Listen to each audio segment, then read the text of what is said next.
রমজান মাসে যে তোমরা ইবাদত করবা, গুনাহ মাফ করাবা, এই গুনাহ মাফের ট্রেনিংটা তোমরা শুরু করে দাও রজব থেকে। বলেন সুবহানাল্লাহ। ওয়া শাবান, শাবান মাসে এই রজব মাস থেকে ট্রেনিং নেওয়ার পরে শাবান মাসে আবার কি করে তোমরা নিড়ানি দাও। আমরা কি করি, জমিতে যখন আমরা শস্য রোপণ করি, শস্য যখন একটু বড় হয় এরপর আমরা কি দেই, নিড়ানি দেই, সেচ দেই, আগাছা পরিষ্কার করি।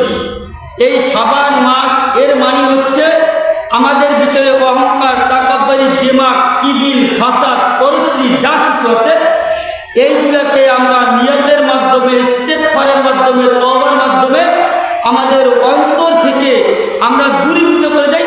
অবাল্লিগনা রমাদান, আর রমজান মাসে আমরা কি করব, এই ফসলকে আমরা ঘরে তুলব।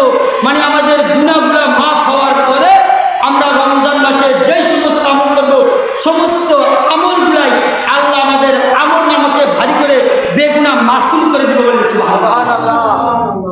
এই জন্য রমজান মাসে স্মরণীয় মাস, রমজান মাসে বেশি বেশি ইবাদত করার জন্য যেই স্মরণীয় মাস, এই মাসটা হচ্ছে রজব মাস। বলেন সুবহানাল্লাহ। এই মাসে আমাদের প্রস্তুতি গ্রহণ করতে হবে।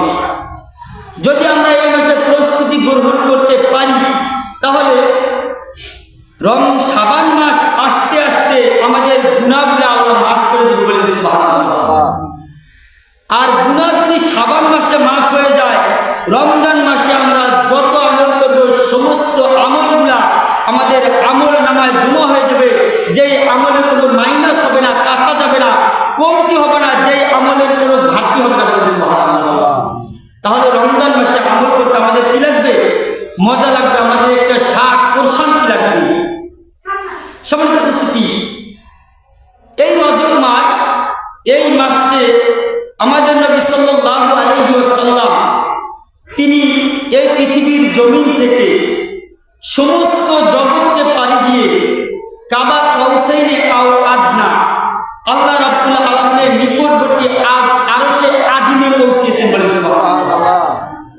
এখন অনেক মানুষ মুনাফিক এবং ঈমানদার, এই মুনাফিক এবং ঈমানদার এদেরকে চেনা যায় আপনার 3টি মাসের মাধ্যমে। এর ভিতরে একটি মাস হচ্ছে রবিউল আউয়াল মাস, যেই মাসে আমার নবীর আগমন হয়েছে। আরেকটি মাস, এই মাসটা হচ্ছে রজব মাস। বলেন সুবহানাল্লাহ। মুমিন এবং মুনাফিকের ভিতরে, কাফেরদের ভিতরে একটা পার্থক্য হয়ে যায়। কেন হয়? হুজুর আকরাম সাল্লাল্লাহু আলাইহি ওয়াসাল্লামের মিরাজ হয়েছে 28 বার। কতবার? 28 বার। এই 28 বার মিরাজের ভিতরে একবার হয়েছে সশরীরে। কতবার? একবার হয়েছে সশরীরে রজব মাসের 27 তারিখ। আর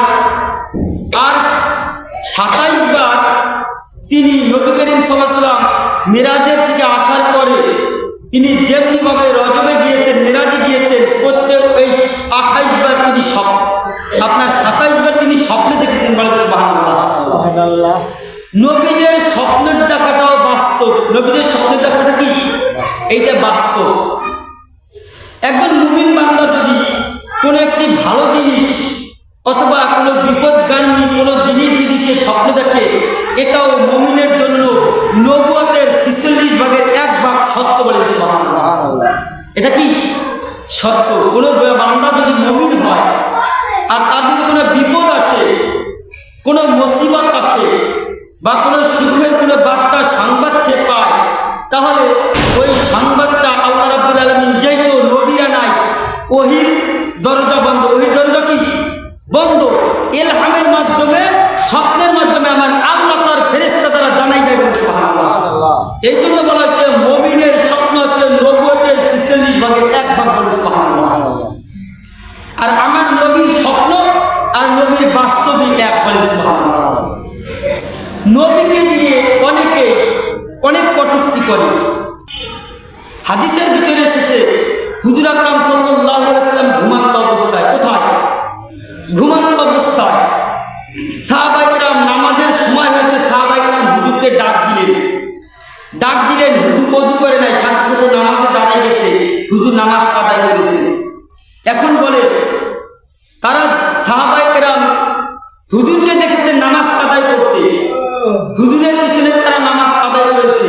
এখন এই হাদিস দ্বারা কোনো মৌলবী যদি বলে যে আমাদের নবী ওযু ছাড়া নামাজ পড়েছে, আমরাও নামাজ পড়লে হবে, চলবে?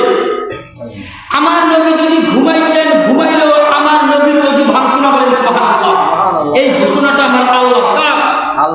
আমার নবী ঘুমাইলে তার ওযু ভঙ্গ হইতো না।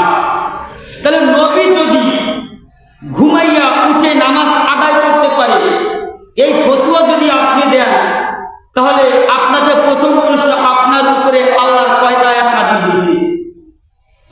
আমার নবী তো দুলক বুলক সমস্ত জগৎকে পাড়ি দিয়া আর সে আজবে আমার আল্লাহর বাড়িতে গেছেন, আপনি কতটুকু করতে পারবেন?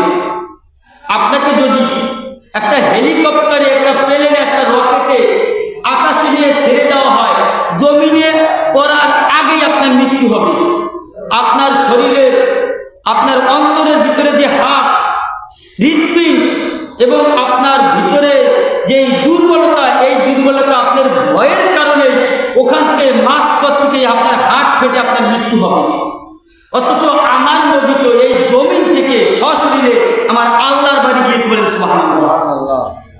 ফতোয়া হচ্ছে নবী ঘুমাইলে ওযু ভাঙে না, আল্লাহর বান্দারা নবীর উম্মত ঘুমাইলে ওযু ভাঙবে। সম্মানিত উপস্থিতি, এমন অনেক হাদিস রয়েছে। আমাদের বিষয় হচ্ছে মেরাজের উপরে। কিসের উপরে? মেরাজ। মেরাজ কেন এই রজব মাসে হলো, বা হুজুরের মেরাজ? এখানে বলা হয়েছে সুবহানাল্লাযী আসরা বিআবদিহি লাইলাম মিনাল মাসজিদিল হারাম ইলাল মাসজিদিল আকসা। এই বাতিলপন্থীরা তারা বলে যে নবীর মেরাজটা বাইতুল মুকাদ্দাস কেন হলো? আমাদের আশ্চর্য লাগে, এই বর্তমানে মিডিয়ায় ভাসতেছে, এরা আলোচনা করে বিভিন্ন জায়গায় ওয়াজ করে ছেড়ে দিয়েছে।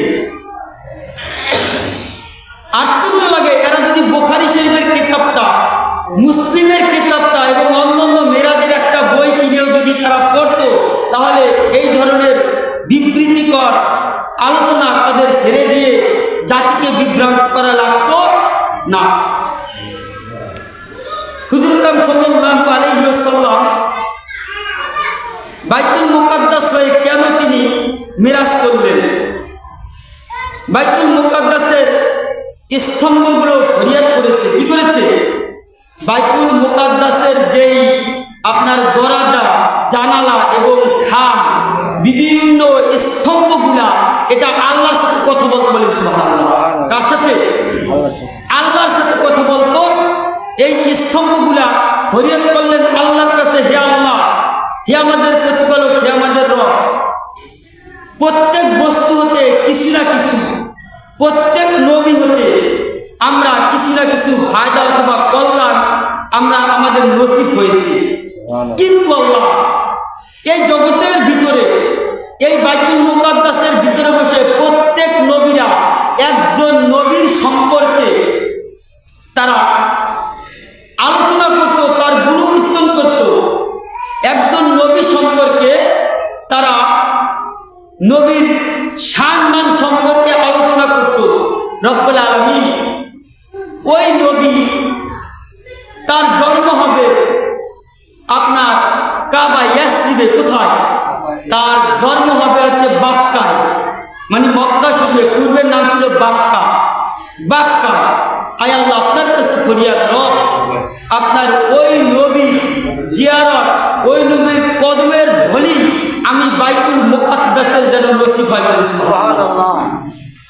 বাইতুল মুকাদ্দাস আল্লাহর কাছে আরজ করেছেন, আল্লাহ, আপনার ওই নবীর পদধূলি যেন আমি বাইতুল মুকাদ্দাসের নসিব হয়। প্রত্যেক নবীরা আমি বাইতুল মুকাদ্দাসে এসে জিয়ারত করতে, বলেন সুবহানাল্লাহ।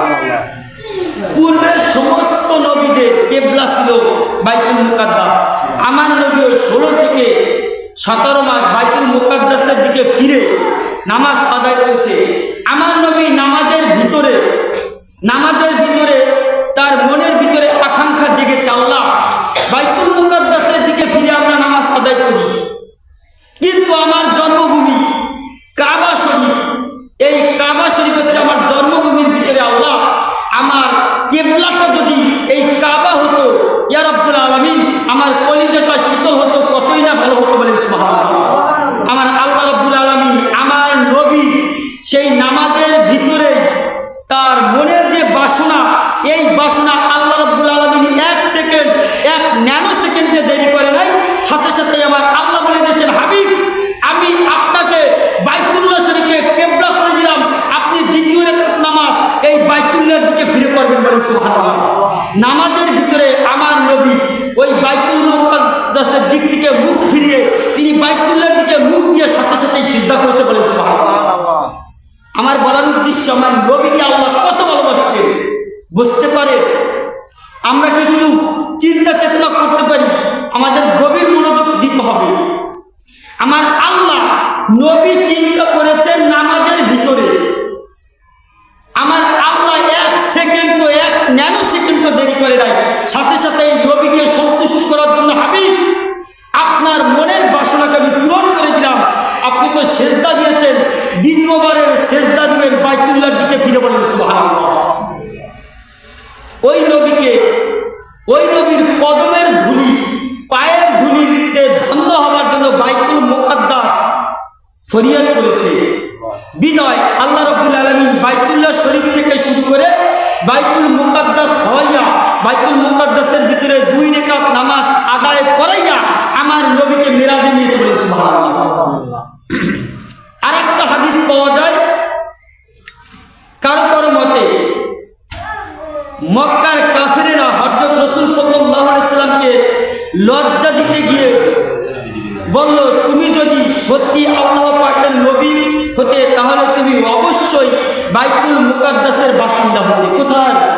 বাইতুল মুকাদ্দাসের। পৃথিবীর সকলেই জানে বাইতুল মুকাদ্দাস হচ্ছে তাম পৃথিবীর জমিনের সমস্ত মুসলমানদের আম্বিয়াদের শ্রেষ্ঠতম স্থান বলে।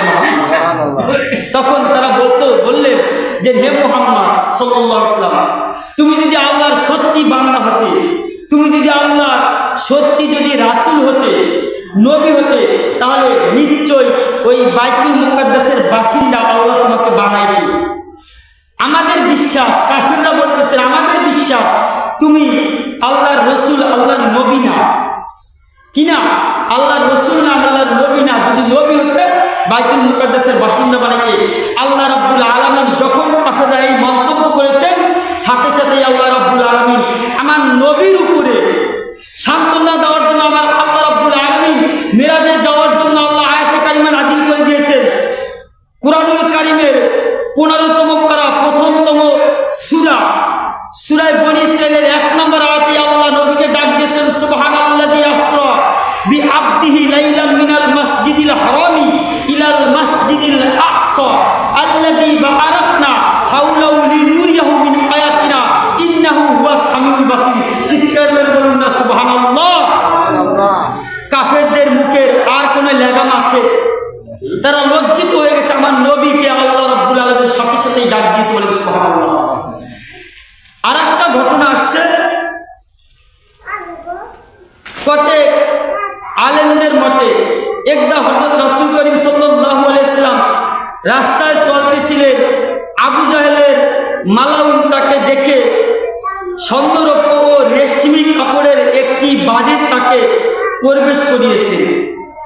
যে আবু জাহেল, এই মালাউন আবু জাহেল নবীকে ডাকলেন, ডেকে নিলেন একটা বাড়িতে, একটা ঘরের ভিতরে। যেই ঘরের ভিতরে ছিল রেশমি কাপড়, স্বর্ণ এবং রৌপ্য, জাহারাত, কাঞ্চন, মণিমুক্তা দ্বারা ভরপুর। এই ভরপুর মণিমুক্তা দেখাইয়া হুজুর আকরাম সাল্লাল্লাহু আলাইহি সাল্লামকে বলতেছেন, হে মুহাম্মদ, আমি এই মক্কার ভিতরে আমি হচ্ছি একজন প্রধান নেতা। আমি কি নেতা? ওনার নাম ছিল আবুল হেকাম।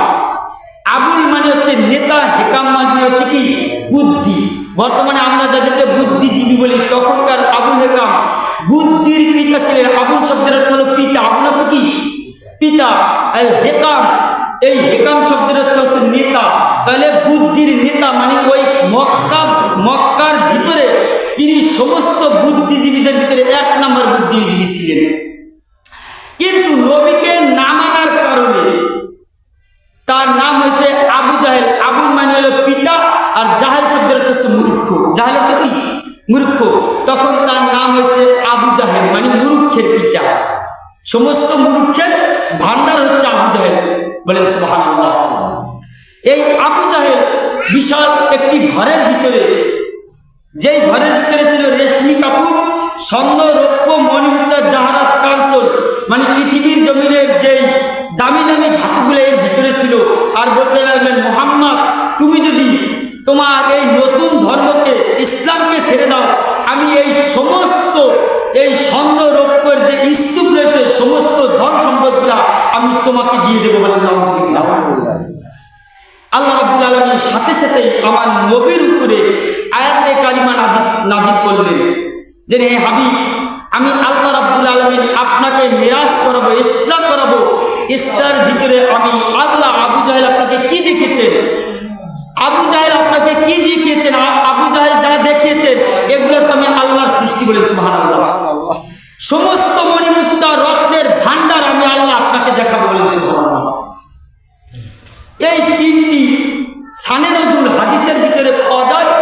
এরপরে আল্লাহ রাব্বুল আলামিন তার হাবিবকে ডাক দিলেন। ডাক দিয়ে তিনি বাইতুল্লাহ শরীফ থেকে তাকে কি করলেন? বাইতুল মুকাদ্দাস হওয়াইয়া তাকে ইসরা করাইলেন, বলেন সুবহানাল্লাহ।